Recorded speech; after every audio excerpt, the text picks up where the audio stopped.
Like to be back working out for the Wolves. Man, it's a dream come true. I've been ever since I was a kid. I watched the Wolves, KG, K-Love.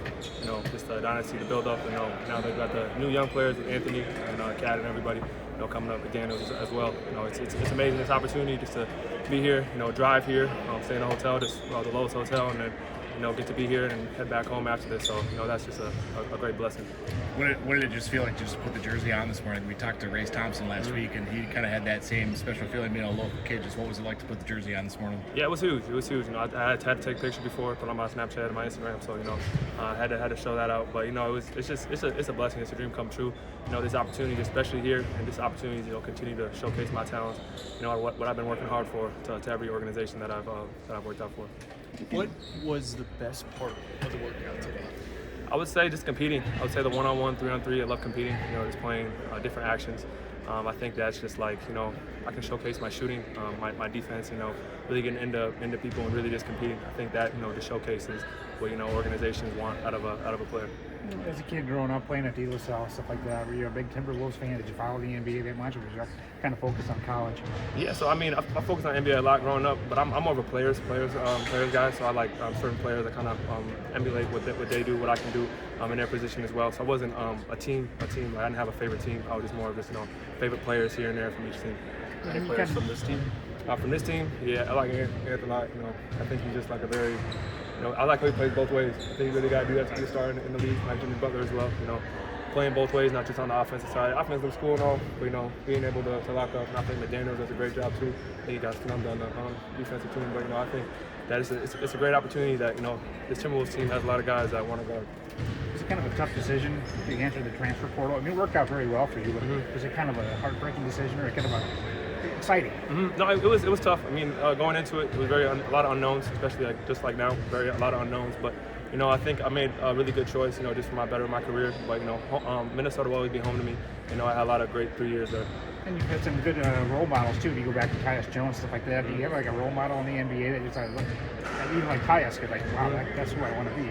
I'm gonna say just one guy, but guys that have like Gabe Vincent, Duncan Robinson, Brent Forbes, who play here as well.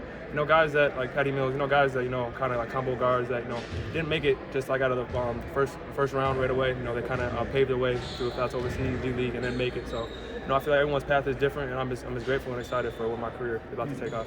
You're too young to know this, but when you were a kid, it was very rare for a Minnesota kid to have a chance to go to the NBA. You're part of a generation there's so many of them right now. What does it feel to be a part of that generation? It feels amazing. Minnesota has a lot of great talent, uprising talent as well. But we produce a lot of guys that go to pro. And a lot of people don't think Minnesota's a basketball state. They think they're just a hockey state, but we're more than just that. Gabe, how busy have the last couple of weeks been making the rounds and a lot of workouts like this? It's been a lot, yeah. It's been very busy, traveling back and forth. Get to go home for 1 or 2 days, maybe in between, and then you're back on the road. Staying in hotels, flying back and forth. So it's a lot. It's draining, but at the same time, this is what I've been working for to put myself in position for. So just taking the opportunities and taking it head on. How many teams have you been able to work out for, or just kind of what's your sense as to what might happen later this week? So this is my 9th team. This is my 9th workout, so just excited. I've had a lot of good feedback from my agent talking about good things. So I'm just blessed and excited to see where I'm going to be. You talk about Gabe and Duncan and those guys like that, and kind of the circuitous path that they took there. Have you kind of studied that and seen how that's kind of evolved even over the past 10 years? Going overseas first, how the two ways have changed this. Have you looked into that, and what's your thought of how that's kind of changed someone like in your position entering the league or having multiple pathways to kind of get there? Yeah, it's changed a lot. Just seeing that, getting everyone opportunity, for like Doug Robinson was D3 for a second. So, guys, you think you just have to be in the first round, the late second round, and that's the only way to make it. But there's so many opportunities, so many pathways, and you just need the right organization, the right chance, the right system fit, and the sky's the limit. I know we all can play. I can play at a high level. I can play in the NBA. I know for sure. But just getting the right position, the right organization is definitely good. And then how much of that is you? It's the opportunity, and then what type of mentality or process do you have to take to be able to make that path work? It's big. You gotta do all the little things. You gotta hydrate well. You gotta sleep well. You gotta do all the right things that other people aren't really focusing on, because you have that much, I guess, like not disadvantage, but you're more under notice than other people. So you gotta do even that much more. So I mean, but I enjoy doing that. I'm from DeLaSalle, Islander grinder, so I love that. You mentioned Minnesota will always be home. What did transferring to Iowa State do for you, just to help you prepare for whatever the next level is for you? Yeah, made me the player I am now. Gave me just a confidence. Made me just a dog in the defense and offensive side, taking pride in that, and it made me a leader as well. Stepped out of my realm of just being kind of a guy that sits in the corner and just like ask for the ball in the corner. I've been more than that. I can get actions with the bigs.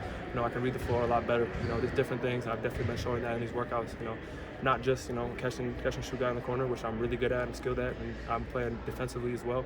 But I can do a lot of other things that the small things that that are needed from me from a team.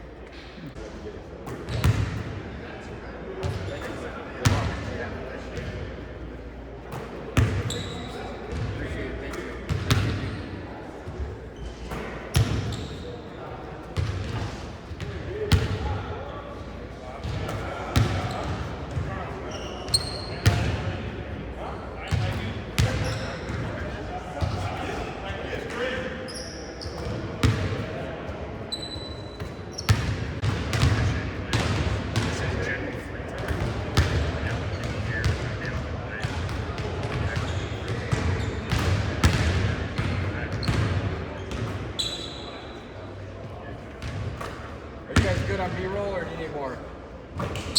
Good. Duke, are you good on B-roll?